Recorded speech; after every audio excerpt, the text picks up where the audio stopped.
Hello, praise the Lord, जय मसीह की। मैं धीरज राजेश बघेल स्वागत करता हूं आपका आज के वीडियो में। और जैसा कि हमने पिछले कुछ वीडियोस में स्टडी किया कि उत्पत्ति के किताब के मुख्य लोग और निर्गमन की किताब के मुख्य लोग, और आज मैं आपके सामने लेके आया हूं, जैसा कि हमारा टाइटल नजर आ रहा है, लय व्यवस्था। लय व्यवस्था की किताब के मुख्य लोग और लय व्यवस्था में क्या बातें बताई गई है उस किताब के ऊपर कुछ फोकस करेंगे। उस किताब के मुख्य लोगों के जीवन पर हम कुछ देर फोकस करेंगे। और लय व्यवस्था, जैसा कि आप पढ़ सकते हैं, मतलब है लेवी के लिए व्यवस्था। Hallelujah, praise the Lord. Levi, अब मैं आपको बताऊं लेवी कौन था। याकूब के जो 12 बेटे थे उसमें से एक बेटे का नाम लेवी था। आप उस वीडियो को जाकर देखिएगा कि वो 70 लोग कौन थे। वो 70 लोग, वो याकूब और उसके बच्चे जो कि मिस्र देश में आए थे, और मिस्र देश में करीब उनका पूरा वंश 430 वर्ष तक रहा। और उसके बाद वो बाहर निकले, और उस बाहर निकलने की पूरे प्रोसीजर को, पूरे घटना को हम निर्गमन की किताब में पाते हैं। और कुछ बातें जो है वो गिनती में भी पाई जाती है, कुछ बातें व्यवस्था विवरण में भी हम उसको देख सकते हैं।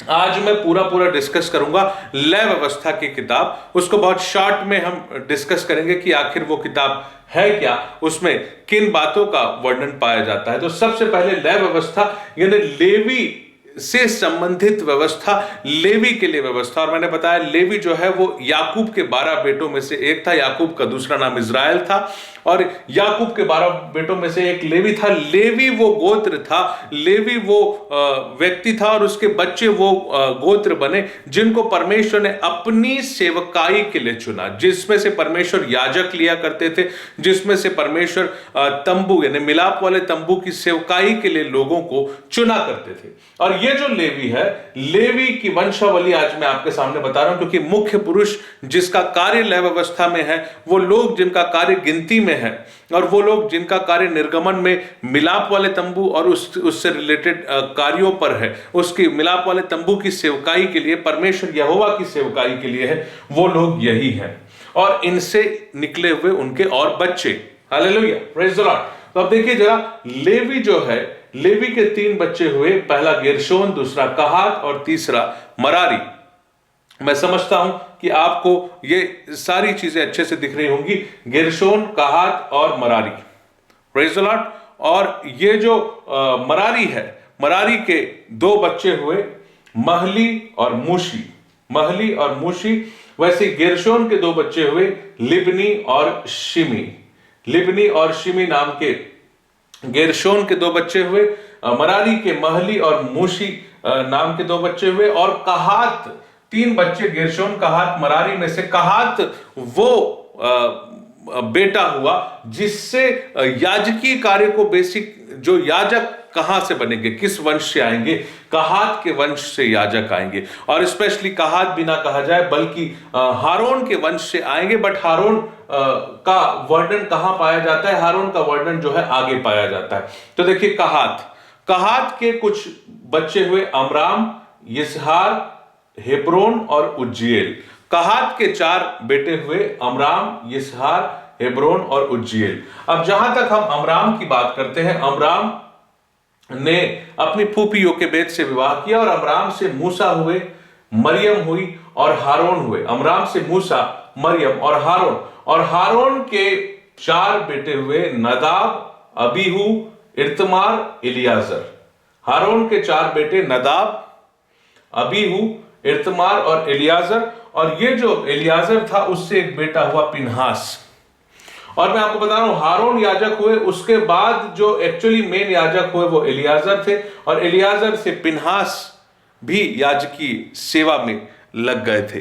Hallelujah, praise the Lord. तो ये हो गया अमराम के बच्चे की मूसा, हारून और मरियम, और हारून से नदाब, अबीहू, इत्मार, इलियाजर, और इलियाजर से पिनहास। तो कहात का पहला बेटा अमराम और उसके बच्चे इस प्रकार से हैं। उसके बाद कहात से यिसहार, कहात का अमराना, कहात से दूसरा बेटा यिसहार। अब यिसहार जो है, उससे 3 बेटे हुए, कोरह, नेपेग और जिक्री। यिसहार के 3 बेटे हुए, कोरह, नेपेग और जिक्री। और कोरह के 3 बेटे हुए, अस्सीर, एल्काना, अबियासाप। कोरह के 3 बेटे हुए, अस्सीर, एल्काना और अबियासाप। और इस प्रकार से यिसहार के 3 बेटे हुए, और 3 बेटों में से कोरह एक बेटा था, उससे भी 3 बेटे हुए, अस्सीर, एल्काना और अबियासाप। और फिर कहात का तीसरा बेटा हेब्रोन, जिसके बच्चों का वर्णन नहीं पाया जाता है। और कहात का चौथा बेटा उज्जीएल, जिसके भी जो है 3 बच्चे पाए जाते, सित्री, एल्सापान और मिशाएल। कहात के बेटे उज्जीएल से सित्री, एल्सापान और उज्जीएल का जन्म हुआ। और ये वो लोग हैं बेसिकली, लय व्यवस्था में कौन है? लय व्यवस्था में बेसिकली ये लोग हैं जो सेवकाई करेंगे। पर लय व्यवस्था की किताब किन के बीच पाई जाती है? तो वो सिर्फ और सिर्फ एक व्यक्ति, वो है मूसा, और उनका परमेश्वर से बातचीत।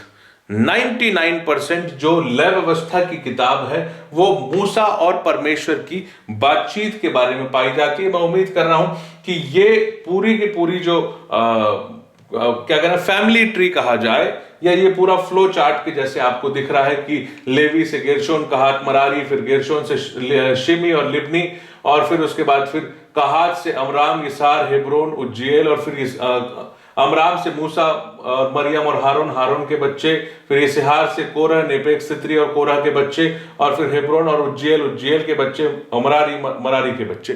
तो ये पूरा फ्लो चार्ट मैं ये समझता हूं कि आपको समझ में आया होगा, आपको दिख रहा होगा। आप वीडियो को पॉज करके भी इसको देखिए, इसको समझने की कोशिश कीजिए। ये वो लोग हैं जिनका वर्णन गिनती में भी पाया जाएगा। इसलिए मैं आपको बता रहा हूं, स्पेशली लय व्यवस्था किनके लिए? लेवी, जिनके घरानों को परमेश्वर ने व्यवस्था देने के लिए चुना, कि परमेश्वर ने लेवी घराने को व्यवस्था दिया, और लेवी के माध्यम से सारे इजरायलियों तक व्यवस्था पहुंचे। ये परमेश्वर की योजना थी। सारे इजरायली के 12 गोत्र जो थे, वो जिसमें लेवी का गोत्र शामिल नहीं था, जिसमें यूसुफ शामिल नहीं था, बल्कि वो 12 गोत्र जो हुए उसमें से एप्रेम और मनशे जो है वो 12 गोत्र में शामिल हो गए, बट लेवी शामिल नहीं हुआ। लेवी वो गोत्र है जो परमेश्वर की सेवा के लिए वो अलग किए हुए थे। ये उनका पूरा फैमिली ट्री है, वंश है। आप इसको माफ करिए देख सकते हैं, इसको समझ सकते हैं। लय व्यवस्था की सेवकाई इनको दी गई। अब मैं आगे बढ़ता हूं जल्दी से। देखिए, लय व्यवस्था की किताब जो है बेसिकली परमेश्वर और मूसा के बीच की बातचीत है। अलग अलग विषयों पे बातचीत है कि परमेश्वर ने हर एक सब्जेक्ट पे कुछ ना कुछ व्यवस्था दिया है। कुछ बातें परमेश्वर ने कहा है, जो बातें मूसा का काम है कि वो लोगों को उन बातों को बताए। ये बातें परमेश्वर ने मूसा को बताई, और वो बातें जो है मूसा लोगों को, इजरायलियों को बताए। तो लय व्यवस्था में बेसिक पर्सनालिटी है गॉड, यानी परमेश्वर, और उनकी बातचीत हुई है मूसा से। आप लय व्यवस्था उसका पहले अध्याय से लेके 27वें अध्याय तक जाके देख लीजिए। इन्हीं दोनों व्यक्तित्व का वर्णन है और उनके बीच जो बातचीत अलग अलग विषय पर हुई। अब देखिए, लय व्यवस्था के चैप्टर्स,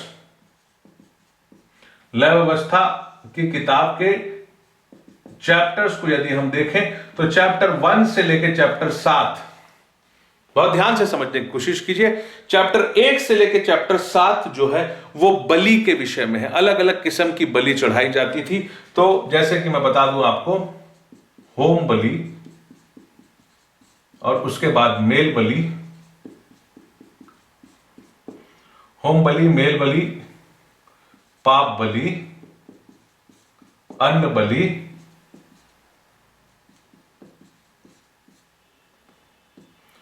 दोष बलि,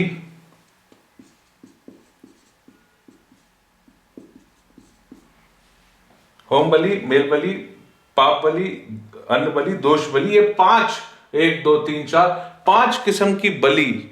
और उसकी व्यवस्था क्या थी, कौन कौन से पशु चढ़ाए जा सकते थे, यदि अन्न बलि चढ़ाना है तो उसके साथ क्या होगा, कौन सा भाग जो है वो होम बलि के लिए जाएगा, कौन सा भाग शरीर का जो है वो याजकों के भोजन के रूप में जाएगा, और कौन कौन से पशु चुने जाएंगे उसको। और अपने अपने आर्थिक स्तर पे यदि कोई अच्छी परिस्थिति में है तो वो मेढ़ा या बछड़ा चढ़ा सकता था, लेकिन यदि नहीं तो वो भेड़, बकरी, मेढ़ा या फिर उससे भी कम तो फिर कबूतर या पंडुक को वो चढ़ा सकता था बलि के रूप में। तो इसका वर्णन लय व्यवस्था उसका 1 से अध्याय 7 के बीच है। उसके बाद उसके अध्याय 8 और 9 में किस प्रकार याजकीय सेवा के लिए, स्पेशली जो अभी इस वंश वृक्ष को मैंने बताया, उस वंश वृक्ष में से याजकीय सेवा के लिए हारून और उसके पुत्र, तो हारून और हारून से नादाब, अबीहू, एलाजर और इत्मार, इन लोगों का, हारून और उनके पुत्रों का अभिषेक कैसे किया जाना था उसकी व्यवस्था परमेश्वर ने चैप्टर 8 और 9 में दिया। और उसके बाद जो है हारून और उसके पुत्रों के द्वारा जो बलि चढ़ाने का कार्य जो करना था उसकी सारी बातें चैप्टर 8 और 9 में पाई जाती है। अब अध्याय 10 में एक गलती नादाब और अबीहू से हुई और ये दोनों परमेश्वर के कोप के कारण से मार डाले गए। एक पाप हुआ था उनसे कि एक जिस तरीके से प्रभु के लिए धूप जलाना चाहिए था उस तरीके से उन्होंने धूप नहीं जलाया, तो उनकी इस गलती के लिए परमेश्वर की ओर से आग भड़की और नादाब और अबीहू मार डाले गए। और फिर याजकी सेवा के लिए उसके बचे हुए एलियाजर और इत्मार में से एक भाई चुना गया। तो बेसिकली पहला महायाजक जो परमेश्वर द्वारा नियुक्त था मल्कीसिदेक याजक के मल्कीसिदेक याजक सबसे प्रथम याजक जो परम प्रधान ईश्वर के महायाजक, लेकिन उसके बाद मनुष्यों में से जो महायाजक एक्चुअली व्यवस्था के समय चुने गए वो है हारून याजक या महायाजक, और उनके बाद उनके एलियाजर और इत्मार में से एक एलियाजर याजक के लिए चुने जाते हैं। हम आगे बढ़ते हैं। इसके चैप्टर 11 से लेके, जैसे 11 को आप देखेंगे तो शुद्ध और अशुद्ध पशु, शुद्ध अशुद्ध पशु कौन कौन से थे, क्या थे, उसका पूरा वर्णन लय व्यवस्था उसके चैप्टर 11 में पाया जाता है। चैप्टर 12 में प्रसूता के नियम जो स्त्री संबंधित है कि स्त्रियों में जो प्रसूता का होता है माहवारी का, उससे रिलेटेड जो नियम है उसमें अशुद्धता शुद्धता कैसी होनी चाहिए वो उसके बारे में है। अगर आप चैप्टर 13 को देखेंगे 13, तो चैप्टर 13 और चैप्टर 14 को आप देखेंगे तो ये कुष्ठ रोग और कुष्ठ रोग मनुष्य में भी हो सकता है, मनुष्य या फिर किसी वस्त्र में के लिए भी कुष्ठ रोग या कोढ़ कहा जाए इसको। और तीसरा भवन, किसी भवन में भी यदि कोढ़ जैसा कुछ पाया जाता है तो उसके लिए क्या व्यवस्था है, तो यह अध्याय 13 और अध्याय 14 में पाया जाता है। इसके बाद अगर आप आगे बढ़ेंगे चैप्टर 15 में, तो शरीर के अशुद्ध श्राप,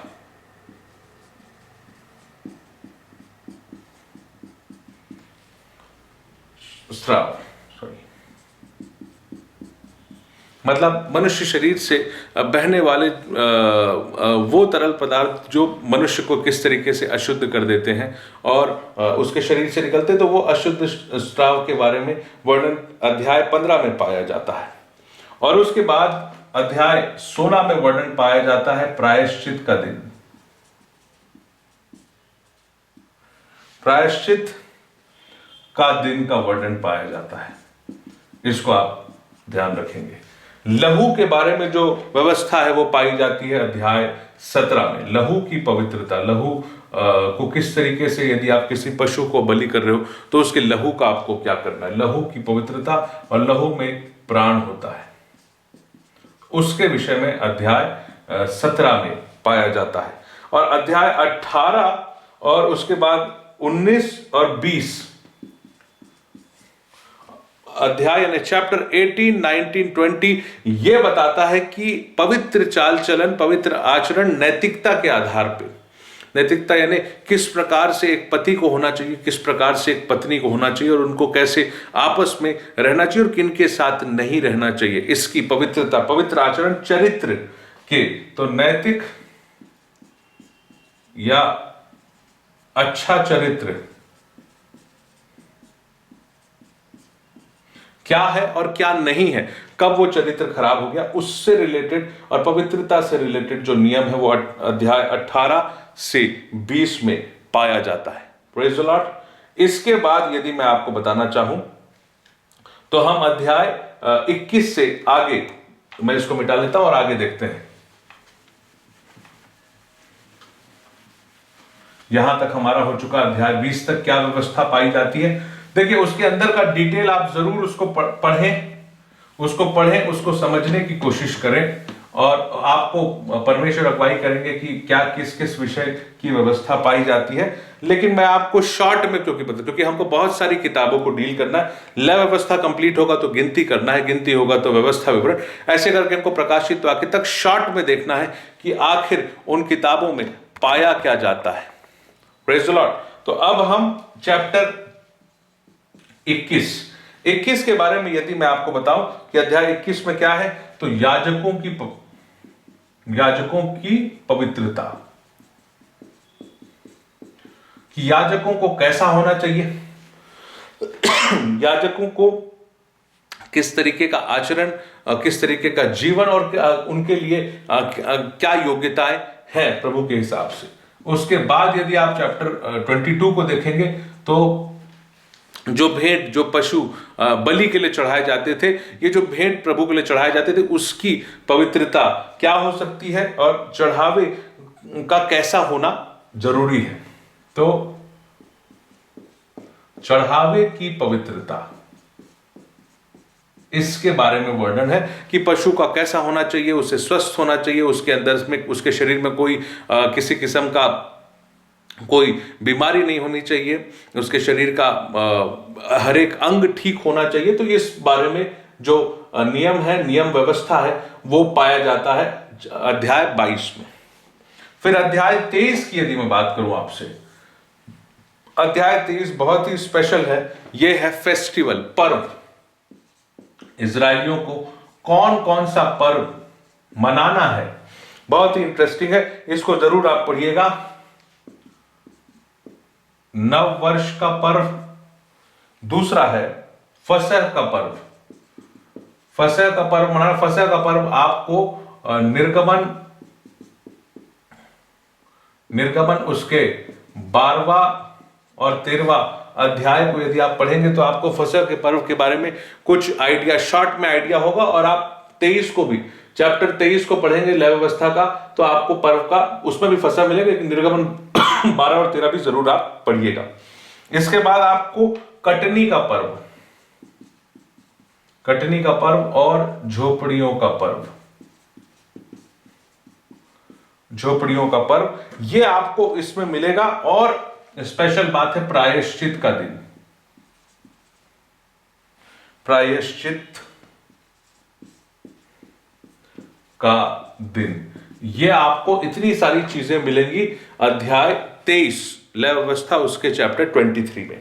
इसके बाद मैं आपके सामने बताना चाहूं तो अध्याय 24 में जो आपका पाया जाएगा वो कुछ बातें हैं जो आपको जाननी चाहिए। वो है कि मिलाप वाले तंबू में जो मिलाप वाले तंबू बहुत सी वस्तुएं हैं। मैं एक दिन मिलाप वाले तंबू में क्या क्या वस्तुएं थी, क्या स्पेशल बातें थी, उसके ऊपर बनाऊंगा। अभी हम किताबों को डील कर रहे हैं, इसलिए मिलाप वाले तंबू में एक स्थान है जिसे हम कहते हैं पवित्र स्थान।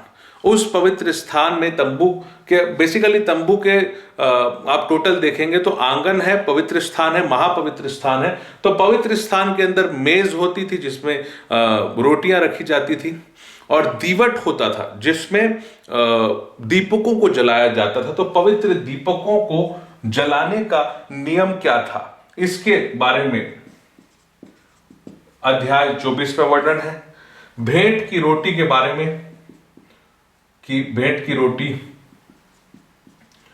कैसी होगी, क्या होगी, ये इसका वर्णन आपको पाया जाता है। और वो ये सारी चीजें, इसलिए मैंने बताया लेवियों की व्यवस्था, और लेवियों का काम बेसिकली मिलाप वाले तंबू में ही था, और वो किस तरीके से था, वो क्या था, ये सारी बातें जो है वो इसमें पाई। तो पवित्र दीपक, भेंट की रोटी, है ना, और उसके बाद फिर कौन कौन से काम जो है ईश्वर निंदा की श्रेणी में आ जाते हैं, वो व्यवस्था परमेश्वर ने दिया।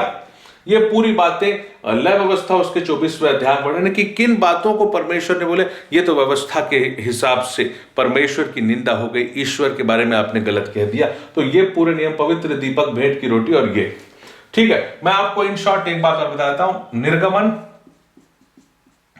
निर्गमन उसका अध्याय 19 से लेकर आप अध्याय करीब 40 तक पढ़ेंगे तो ये पूरा पूरा मिलाप वाले तंबू का वर्णन है, यानी टेबरनेकल। और अब ये टेबरनेकल क्या है? मिलाप वाला तंबू वो स्थान था जिसे परमेश्वर ने अपने लिए बनाया और कहा कि मैं यहां आकर इजरायलियों से मिला करूंगा, उनसे, और यहां आकर मैं अपने लोगों के बीच में रहूंगा, मैं तुम्हारे मध्य में निवास करूंगा। अगर इस बारे में, और इसी तंबू की सेवा के लिए ये सारी व्यवस्था दी गई कि इस तंबू के माध्यम से ये सारी व्यवस्था लोगों तक जाए। वो बलि का चढ़ना तो मिलाप वाले तंबू का ही एक हिस्सा है, होम बलि की वेदी, तो पूरे बलि का नियम, ठीक है। कोई गलती हो जाए, कोई पाप हो जाए तो बलि चढ़ाना है तो वो होम वेदी, और लेकिन याजक के द्वारा वो सारे कार्य कराए जाएंगे, लेकिन उसमें इजरायली कैसे इन्वॉल्व होंगे, वो सारी चीजें। तो मिलाप वाला तंबू वो मेन सेंटर है, वो केंद्र है जिसे परमेश्वर ने अपने रहने का स्थान बनाया, जिसके चारों तरफ इजराइल की पूरी छावनी अर्थात 12 गोत्र निवास किया करते थे। और इस तंबू के अंदर होता था, मतलब उस तंबू का हिस्सा होता था आंगन, पवित्र स्थान, और जो सबसे इंपॉर्टेंट है महापवित्र स्थान। आंगन, पवित्र स्थान और महापवित्र स्थान, ये 3 हिस्सा होता था, और तीनों हिस्से में अलग अलग चीजें, अलग अलग वस्तुएं पाई जाती। उसको अलग से हम डील करेंगे। निर्गमन 19 से 14 में पाया जाता है, ये अलग, क्योंकि मैं किताबों को बस शॉर्ट में डील कर रहा हूं करके मैं इसे, लेकिन मैं आपको जानकारी के लिए, यदि पढ़ना है तो निर्गमन 19 से 14 को आप पढ़ लीजिएगा। तो परमेश्वर की व्यवस्था दिया जाना, और उस व्यवस्था में मिलाप वाले तंबू का कंस्ट्रक्शन, वो कंस्ट्रक्शन कैसे होगा, किन किन वस्तुओं से बनाया जाएगा, इजरायलियों ने कैसे भेंट दिया, और कैसे वो बनाया गया, जब तैयार हुआ तो कैसे तैयार किया गया, उसमें किस किस हिस्से में क्या क्या वस्तुएं रहती थी, वो सब आपको इन अध्यायों में पाया जाएगा। चलिए अब हम आते हैं लय व्यवस्था, उसका 25वां अध्याय। 25वां अध्याय भी बहुत स्पेशल है, क्योंकि ये 7वें वर्ष के विषय में, और 49 कंप्लीट करके 50वें वर्ष के विषय में व्यवस्था, उसे हम जुबली का वर्ष कहा जाता था। वो 7वां वर्ष तो 7 वर्ष ही बोलते थे, लेकिन 49 साल यदि कंप्लीट होने के बाद 50वां साल लगता है, उसे जुबली का साल कहते थे। तो 7वें वर्ष की व्यवस्था, जुबली के वर्ष के लिए क्या व्यवस्था, और प्रॉपर्टी लॉ, यानी जो भू संपत्ति है, जो भूमि के रूप में संपत्ति है, उसके लिए क्या नियम है, उसके लिए क्या नियम है, ये पाया जाता है लय व्यवस्था उसके 25वें अध्याय में, है ना। और साथ साथ आपको पता चलेगा कि यदि कोई दास मोल लिया गया, दास यानी यदि किसी अन्य जाति में से इजरायलियों ने कुछ दास अपने लिए, उन्होंने युद्ध जीता और दास उनके साथ हो लिया, तो उस दास के लिए क्या नियम है, उस दास के साथ कैसा व्यवहार होना चाहिए। तो दासों के लिए नियम, ये आपका पाया जाता है लय व्यवस्था उसके 25वें अध्याय में, ठीक है। और इसके बाद हम 26वें अध्याय में आते हैं, यह है आज्ञाकारिता का अध्याय। आज्ञा मानना, यस और नो, मतलब आज्ञा मानना है तो आप आज्ञा मानेंगे, यदि आप मान रहे हैं तो आपको कैसी कैसी आशीष मिलेगी, और यदि नहीं मान रहे हैं तो आपको किस किस प्रकार का दंड मिल सकता है, ये बातें, इसकी व्यवस्था जो है, ये लय व्यवस्था उसके 26वें अध्याय में पाया जाता है। Praise the Lord. और अंतिम जो अध्याय है 27वां अध्याय, उसमें विशेष संकल्प। यदि कोई इजरायली परमेश्वर के लिए कुछ विशेष संकल्प करना चाहता है तो वो विशेष संकल्प क्या कर सकता है, कैसे कर सकता है, उसके लिए पशुओं का क्या नियम, उसके लिए किस प्रकार के पशु को चढ़ाना पड़ेगा परमेश्वर को, उसका क्या समर्पण होना चाहिए, वो सारे नियम पाए जाते हैं अध्याय 27 पे। तो कुल मिला के शॉर्ट में लय व्यवस्था का 1 से लेकर 27 अध्याय तक उसमें क्या पाया जाता है, उसमें क्या क्या बातें हैं, ये मैंने आपके सामने शॉर्ट में रखा है, बहुत शॉर्ट में, संक्षिप्त में रखा है। तो उम्मीद है कि ये बातें आपको अच्छी लगी होगी। अब मैं आपको बता दूं, ये निर्गमन में जितनी व्यवस्था परमेश्वर ने दिया और ये लय व्यवस्था की किताब, ये पूरी की पूरी, ये भी लय व्यवस्था और निर्गमन में पाई जाने वाली 19 से लेकर 40 अध्याय तक की व्यवस्था, ये सारी व्यवस्था पाई जाती है एक स्थान पे, वो है सीनै पर्वत। सीनै पर्वत। अब आप सवाल आपके मन में उठेगा कि भैया ये सीनै पर्वत अचानक से कहां आ गया? अभी तो इजरायली मिस्र में थे और मिस्र से बंधुआई और गुलामी से छूट के बाहर निकले थे जंगल में। तो वही मैं बता रहा हूं कि वो किन किन स्थानों में गए, कैसे कैसे गए, कहां कहां गए, कहां पे क्या क्या हुआ, ये सारी जर्नी को भी हम अलग से एक वीडियो में देखेंगे। गिनती उसके 33वें अध्याय में मिस्र से लेके मोआब देश होते हुए उस कनान देश में एंट्री तक का, या मोआब देश तक का पूरी यात्रा का एक एक हॉल्ट, कहां कहां रुके, कब कब बादल और अग्नि का खंभा तंबू, मिलाप वाले तंबू के ऊपर ठहर गया तो फिर लोग रुक गए, वहीं रहे। जैसे ही वो बादल का खंभा या अग्नि का खंभा उठ गया तो इजरायली चलने लगे। ये सारा वर्णन जो है वो पाया जाएगा, उसको हम अलग से देखेंगे। लेकिन ये लय व्यवस्था कहां पे पूरी, ये पूरी एक अध्याय से 27 अध्याय तक व्यवस्था दी गई, या फिर कहां पर ये निर्गमन 19 से 40 की मिलाप वाले तंबू और बाकी सारी व्यवस्था दी गई, वो स्थान है सीनै पर्वत। Hallelujah, praise the Lord. सीनै पर्वत में परमेश्वर ने वो सारी व्यवस्था को दिया। और इस अध्याय में मैं आपको ये बताना चाहता हूं, देखिए आज मैं आपके सामने एक वचन पढ़ूंगा जिससे आपको पता चल जाएगा कि ये बातें, पूरी व्यवस्था जो है सीनै पर्वत में, निर्गमन में यदि आप 19वें अध्याय को देखेंगे 19 से 40 के बीच, तो उसमें यह बात लिखी गई है कि परमेश्वर ने मूसा से कहा कि भाई सीनै पर्वत के ऊपर चढ़ जा। और मूसा, लिखा है क्या हो गया, इजरायली को मिस्र देश से निकले हुए जिस दिन 3 महीने बीते उसी दिन वे सीनै के जंगल में आए। और आप 19वें अध्याय में आगे पढ़ेंगे तो लिखा है कि तब मूसा ने पर्वत से उतरकर लोगों के पास आकर उन्हें पवित्र कराया और उन्होंने अपने वस्त्र धो लिए। और फिर जब मूसा ऊपर पहाड़ पर चढ़ गया तो वहीं 10 आज्ञाएं मिली। वहीं निर्गमन 20 में आप देखेंगे 21 में, और दासों से नियम, दासों के लिए नियम और पशुओं के लिए नियम और क्षतिपूर्ति का नियम, नैतिक और धार्मिक नियम और न्याय का नियम, 7वें वर्ष का नियम, ये पूरा नियम और मिलाप वाले तंबू की बातें, ये सब कुछ सीनै पर्वत पर परमेश्वर ने बताई। और लय व्यवस्था का भी अंतिम वचन पढ़ेंगे, अंतिम मतलब अंतिम अध्याय का अंतिम वचन, तो आपको एकदम साफ समझ में आएगा कि हाँ भाई ये बातें तो डेफिनेटली सीनै पर्वत पर परमेश्वर ने दिया। तो इस अंतिम वचन को मैं आपके सामने पढ़ना चाहूंगा। लय व्यवस्था उसका 27, उसका वचन 34। लय व्यवस्था की किताब का अंतिम वचन यहां इस प्रकार लिखा है, जो आज्ञा यहोवा ने इजरायलियों के लिए सीनै पर्वत पर मूसा को दी थी वे ये ही हैं। हालेलुया। लय व्यवस्था अंतिम अध्याय अंतिम वचन है, जो आज्ञा यहोवा ने इजरायलियों के लिए सीनै पर्वत पर मूसा को दी थी वे ये ही है। हालेलुया। तो ये पूरी की पूरी लय व्यवस्था और निर्गमन का ये हिस्सा, ये सीनै पर्वत पर ही मूसा को परमेश्वर के द्वारा दिया गया। लय व्यवस्था के मुख्य लोग डेफिनेटली परमेश्वर और मूसा, उनके बीच की बातचीत, अलग अलग विषयों पे बातचीत जो मैंने आपको बताया, आप उन अध्यायों को पढ़ेंगे तो आपको और क्लियर समझ में आएगा। Hallelujah, praise the Lord. तो आज हमने लय व्यवस्था की किताब को शॉर्ट में देखा कि किन किन विषयों पे नियम पाए जाते हैं।